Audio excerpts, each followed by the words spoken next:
48歲嘅郭藹明家陣仲 keep 到白滑嘅肌膚，係咪好羨慕先？嗱，郭藹明之前接受訪問嗰陣都分享過3招護膚心得㗎，各位 ladies 係時候學嘢啦。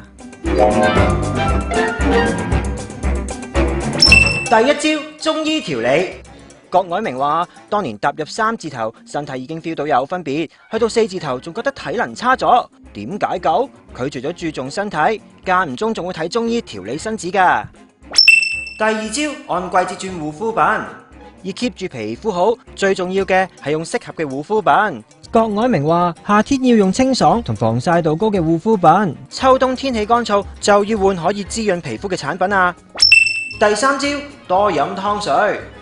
唔講唔知，原來 fit 爆嘅郭藹明乜都食㗎。不過如果佢食得太 heavy，第2日就會食得清淡啲調節下。佢仲推介過喺唔同季節佢會食乜添。不過最緊要嘅當然係 keep 住做運動啦。